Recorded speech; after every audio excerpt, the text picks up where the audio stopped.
very unnecessary, but I just wanted to give it a little bit of extra because that's fun for me, you know. Have fun. Okay, enough of that. The next stage will be filling in these darks with a tone that is on average around this. So that would be maybe a 6 or even a 7 on the value scale. Maybe you made one already, maybe not. You can check using that which tone would match best, you know, this contrast between the paper and the shadow. So for me, I'm gonna leave these slightly lighter than you see here, because this is lighter, the paper that is lighter than this thing, which is gray. You can see on the edges here, you know, it's clearly not paper white. So yeah, we try to match the contrast we see. We don't try to match this specific dark tone over here. Let's see if we can do it. For this next phase, where we tone things dark, I honestly recommend you actually take this drawing down from your easel or whatever spot, and you can just hold it in your lap, and or however it's comfortable, but you can sort of spin the drawing around whichever angle is, you know, most comfortable for you to tone things in. But yeah, for obvious reasons, I'm not gonna take it down because that would be a little bit harder to film, and I'll just, you know, maybe I'll just start toning in here in the darks. I'll first, sorry, in the back, I'll start toning things dark, and I'll just use my pencil to give it a good tone. And after we filled everything with tone, we'll just kind of soften and even things out a little bit with the stubby brush. I tried to do all the toning first and then go in with the brush, otherwise it might get a little bit patchier, you know, more uneven. So for a while I'll just tone things in, and maybe you can just watch it as I speed things up. I'm not really worried so much about the pencil sharpness at this point. Many people, when they hatch, they want a really sharp pencil, but hatching meaning this kind of motion, basically just putting in tone. Could also mean just, you know, shading with pure lines, but this is kind of similar, I guess. And it's good to take a little look here, you know, are we achieving the right value with this kind of approach? Maybe we actually want to go a little bit darker. This might appear a little bit darker after we tone things in because there's this, you know, very small white spots that are coming through. That's the grain of the paper. It is pretty fine, but we might be able to kind of fill those in with this, and it creates a bit of an even tone, and it might darken things a little bit, so maybe not, but you know, this is a stage where you just kind of want to take your time and fill things in nice and even. That'll mean less work later on.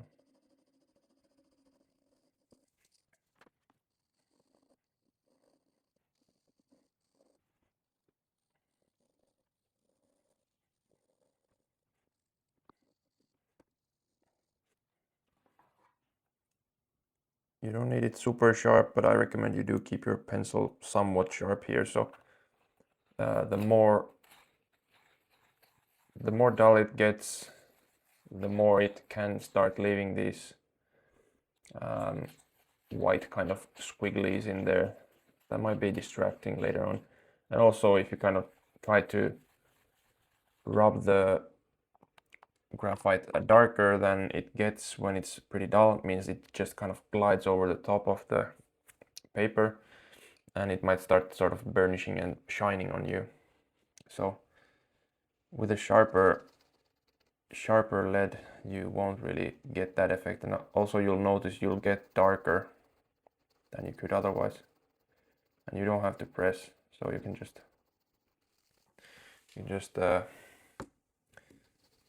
kind of lightly hatch in these things, and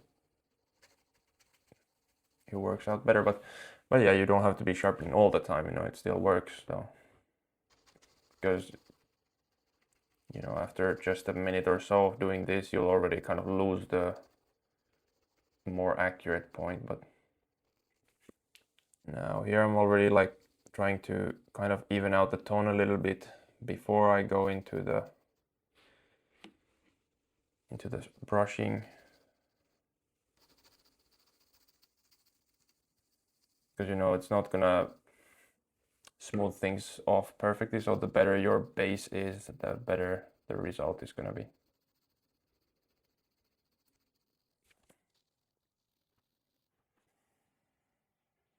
And you know, might be we don't end up with something that is dark enough, so then we'll just redo it and it's fine. Even though we're kind of taking this,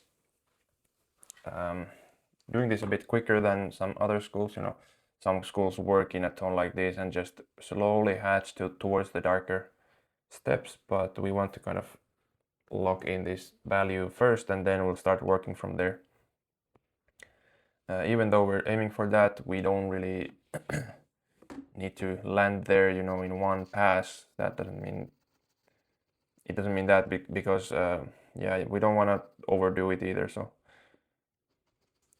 if I had to err on one side, I would err on the lighter side, because it tends to be easier to, you know, add a little bit with the graphite pencil rather than, you know, remove a little bit.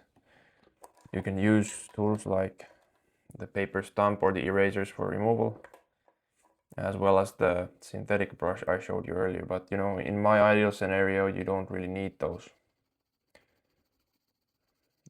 Graphite is a lot easier to apply than take off. That's just the rule of thumb for me, at least. I mean, it is easy to take off, but let's say you have more control in applying it.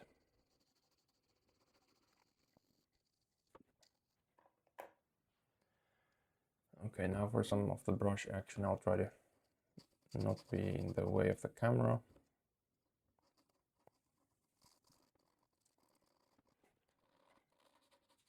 Now for me, I'm using a slightly worse paper than the Canson paper that I recommend.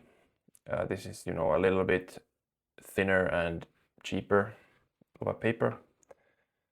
This is something I got mainly for, you know, sketching larger and transferring drawings, so it's not as great, but it should hold out for this, you know, stage. The main thing why you want a good paper is that it doesn't break down when you sort of have to erase things and rub things in like this, you know. If it wasn't for that, maybe you could even just do graphite on printer paper, but I don't think that will hold up very well to, you know, treatment like this. You could try it though. Some people do draw on printer paper, mostly sketches though, I think so.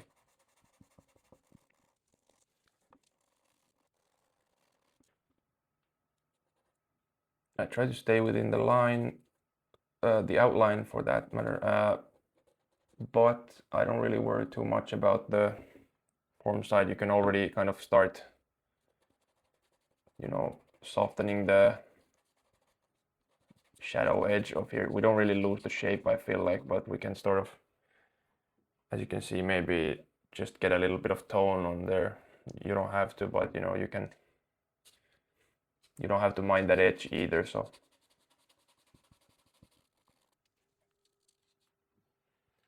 So yeah, that's the kind of result we'll be getting with this technique.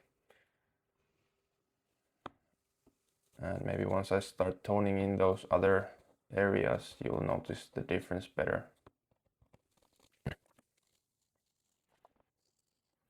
One thing why I recommend doing this honestly on your lap or on a table is it gets a bit tiring for your arm to just scrub things in, you know, in this vertical setup. So if you try it, you'll really start feeling your deltoid in a moment. So this shadow I'm just gonna leave a little bit lighter.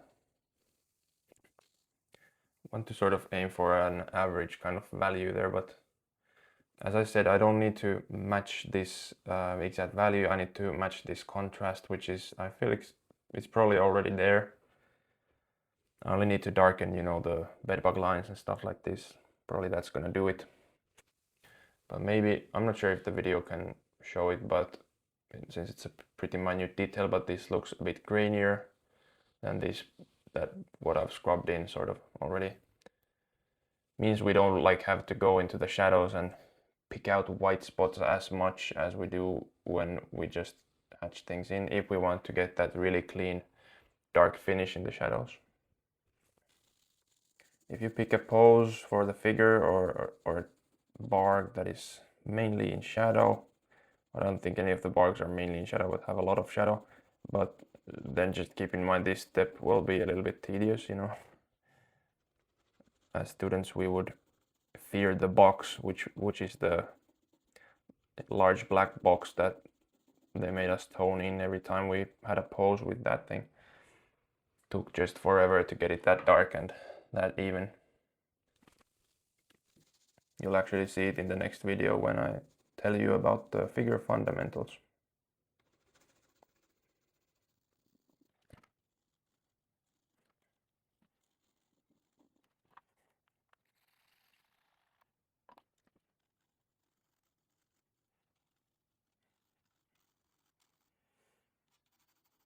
And even though we're toning things in very dark, we still don't want to like press too hard because that'll damage the paper.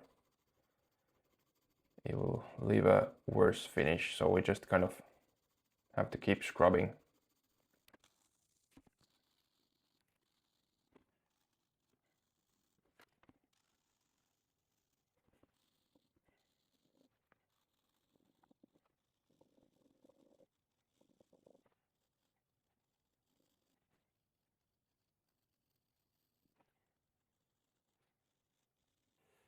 Normally if one was just hatching, one would pay a bit more attention to the direction of the stroke, not just going in every way.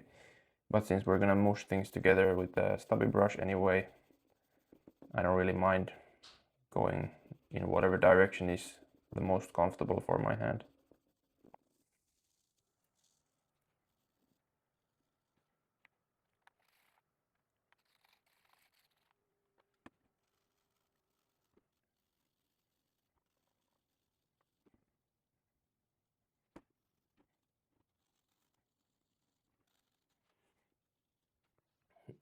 And yeah, this is why we actually didn't find any of this information here, since we're just gonna mush things in anyway.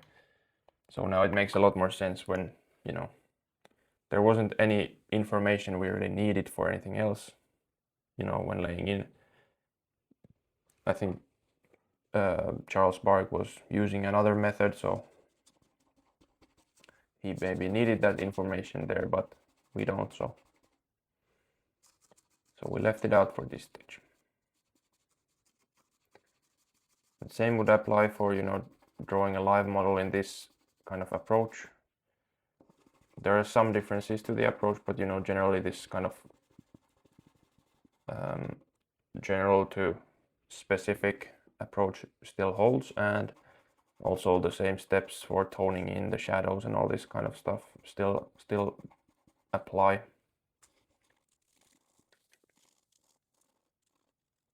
So yeah, I try to not go past the outline, because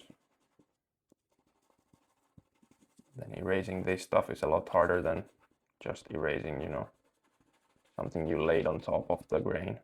Because the paper at a, you know, micro level, of course, kind of does this. We're pushing things down into these kind of low points in the paper, and you know, the eraser still kind of hits mostly the surface. So if we push things into the low points, then of course they're gonna be harder to lift with the eraser then. And that's why we want to use lighter pressure when we're kind of mapping out our drawing. It means we don't have to, you know, struggle with erasing the marks. That'll just make things very frustrating for you. As you can see, I don't really mind getting some tone in these areas where there's, you know, anyways, form is happening. But you know, where things are pretty sharp, we try to avoid, you know, putting tone over those areas. But as you can see, you know, it starts getting a bit more even, this tone. There's, you know, obviously it's not perfect. This is a kind of rough application. But you know, this whole process, looking from the recording, it took me 29 minutes 44 seconds to this stage. Well, I think just by, you know, hatching very slowly like this, leaving kind of small precise marks on the paper and just toning darker like that, it would take, you know, a lot longer to actually reach this darkness level. But you know, maybe you're saving time from other steps, I don't know. You can save some drawing details, but like maybe like these kind of shadow details when doing that, because you're kind of assessing at every stage, but if you're just filling in tone, I feel like this is probably the best approach. Okay, I think it's that for that stage. Next up will be big form modeling, or modeling stage, or whatever you want to call it. Big form modeling is what we called it in school, because we want to kind of find the big three-dimensional shape of the form. More on that after I take a break. Right. So, modeling stage. Off screen, I went ahead and, you know, had a scrap piece of paper like this, filled it with very dark tone, and tried to, you know, saturate my paper stumps a little bit with the graphite, so I can now use this better to find the forms. Big form modeling essentially means just finding the three-dimensional shape. We still ignore all these kind of darker things, so let's just start laying on some tone here. And we want to go all the way to the edge, because if there's a lighter sort of line going at the very edge, we don't really pick up on it being a form. We can of course go in and, you know, put a very light sort of touch on the very edge so it actually starts turning. The turning form kind of, it breaks a little bit if we have something, you know, darker, lighter, and then darker again, because that's just not how it works. It's a soft gradation going like this. Actually, on these very edges, I could use the brush a little bit more to sort of soften things out, give it that bit of extra gradation. We're gonna go in and we're gonna correct these shadow articulations after we kind of tend to make a mess of things with the turning tones on the very next stage. So the next stage will be the variation of the darks, which is as much about fixing the drawing as it is about adding the variations. So let's try to put in some of the lighter half tones here. Now this is a stage that you could definitely be doing with a pencil as well, just, you know, hatching in, but you know, this whole kind of approach is meant to kind of be the same along the whole program. So we can't really hatch in tones with our pencil, so we learn to sort of use the tools to model things. And also it's like, it's efficient, you know.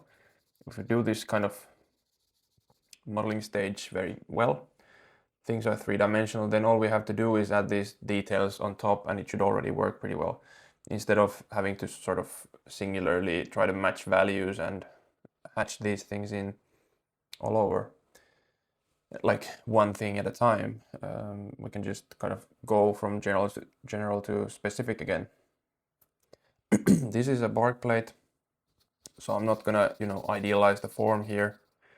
I'll just put in whatever tone he already has here.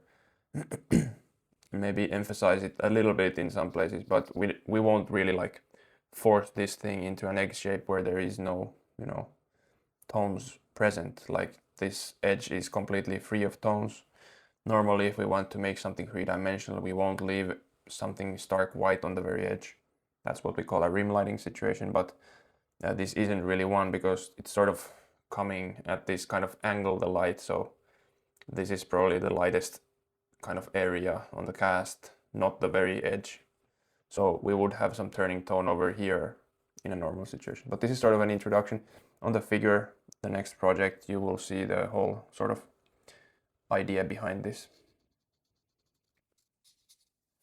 You can see on here, there is a little bit of turning tone, so I'm just gonna be putting that in there.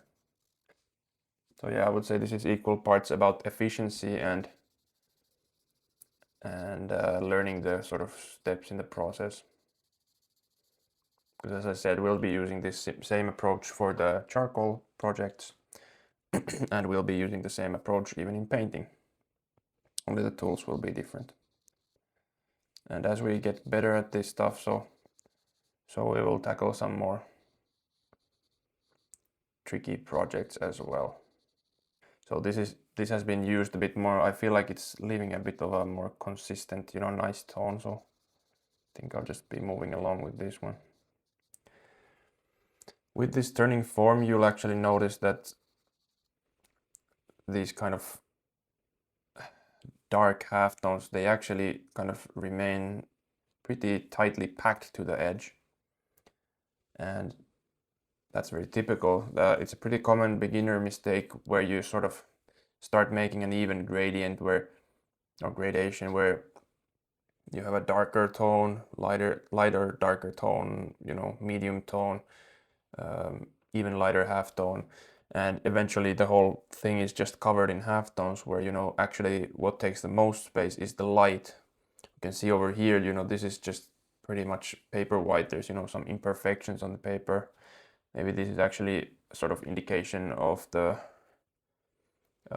trochanter area, you know, some dimple on there maybe, but it could just be, I mean, it's placed pretty well, so probably intentional, but it actually just looks a bit like a smudge over here. So, but yeah, other than that, there's basically just no tone over here. So the whole gradation is sort of very dark next to the line, the bedbug line, sorry, and then, you know, it gets lighter pretty quickly from there. We don't want to over model it, which is, you know, the name of the mistake that we would have there. That said, it tends to be better to err on the over modeled side of things rather than, you know, being flat, at least in this way of approaching things.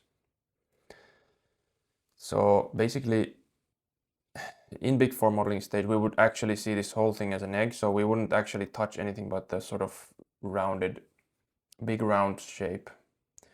You know, basically this buttocks area probably would be done here. But since we're sort of moving along with this bark drawing, we'll start adding some of the planes we see actually kind of with this tone. This is just more simple for me to do like this. So with the figure, you'll actually see a little bit more, as well as, you know, all the rest of the projects basically will be doing it the regular way sort of. But the barks are a bit of an exception here because while they are good for the beginners to learn from, they are already idealized, so we don't really have to idealize with the form too much. And paper stumps, if you really look in closely, they will leave all sorts of, you know, lines and worms around there. We won't be able to make this perfect. We can take our time and make it nice, but we don't have to make it perfect, because then finally during the rendering stage we will arrive and start, you know, refining these gradations, that is. This is also a stage where squinting kind of helps, because these things can be pretty subtle. So if this feels like it's very gradual, soft, mine is still feeling quite sharp, so let's just, you know, go back in and really soften that out, darken the turning tone. When I refer to the turning tone, I'm referring to the darkest half tone that is basically part of the lights that is right next to the shadow. So that's just kind of a special name for a certain half tone. Yeah, here I just kind of refined the bedbug line a little bit on the go, since it's just kind of turning a bit to mush. So there's no harm in going back a little bit, but we kind of want to save the most of that for the next stage.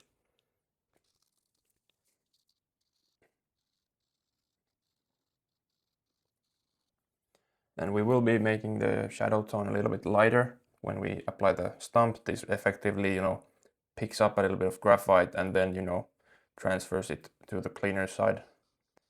So naturally there will be a little bit of a loss in the darkness there. But, you know, the next stage is where we fix that by, you know, reapplying the bedbug lines and all that stuff. So we don't have to worry about it too much.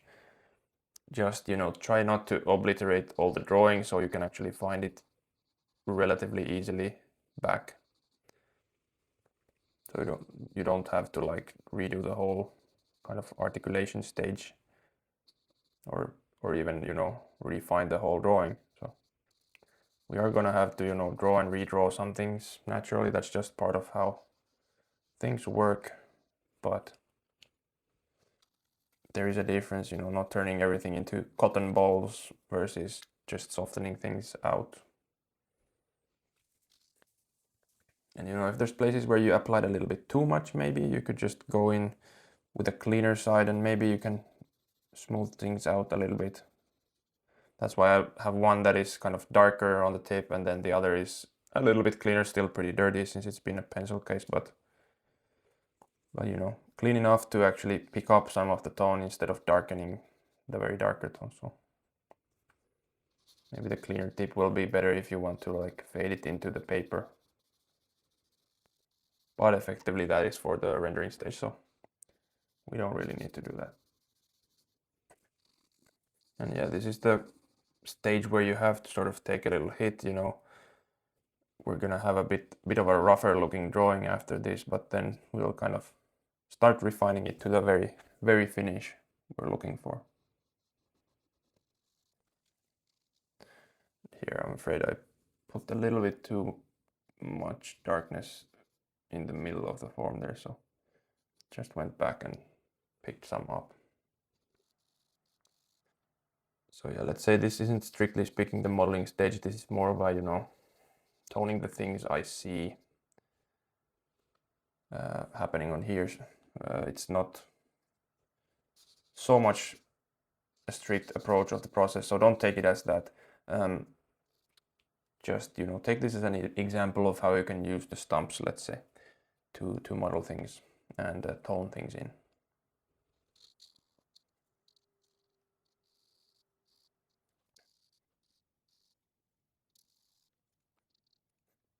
Oh, actually, here I made a slight mistake. Well, nothing that we can't fix, but my intention was actually to get rid of the plumb line before this big form modeling stage. So we can just do that right now. That's because, you know, we have to erase the plumb line at some point, of course, if we don't want it to be visible on the final thing. And, you know, I've toned things in nice subtle gradients. Gradations, I always use the wrong word there, but you know, we lose a little bit of that work we did before if we kind of start erasing here. We lose a bit of those nice gradations we made earlier.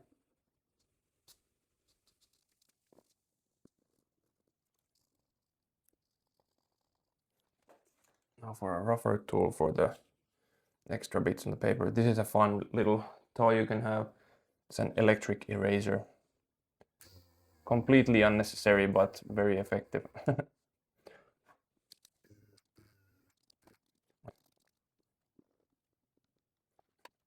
Okay, now that that's done, we can just get back to the form. We can just sort of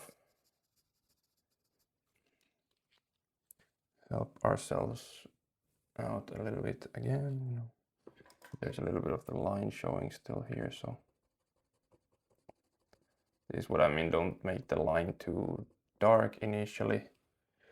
It only has to be, you know, just visible.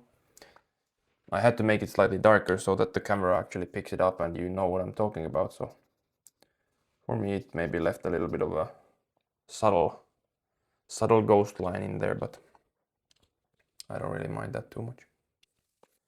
Here I maybe toned things in a little bit too much, so I'll just go back, and this would be fine if it was the sort of big form modeling we're used to doing, but because it kind of describes this shape of the whole torso. But on the Bargue drawing this is pretty much left quite bright, so we won't make it paper white maybe, but we'll just try to maintain that sort of spirit of not, you know, going too dark over here. If you have trouble making things softer at the shadow edge, it is pretty necessary many times to create that softness for it to feel round. This kind of sharp edge sort of also destroys the illusion of form, which is what this approach is all about. You just apply a little bit more pressure. If you want to maintain a nice point like this, you can't really do that too much, but here this tip is already quite rounded out, so we can just use that to our advantage.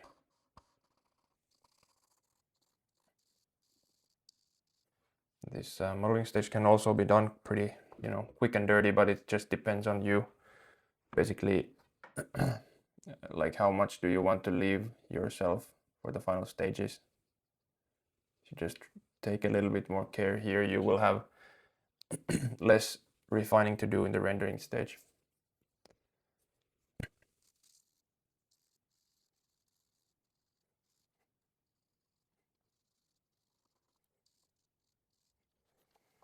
I don't actually need to put that in yet, but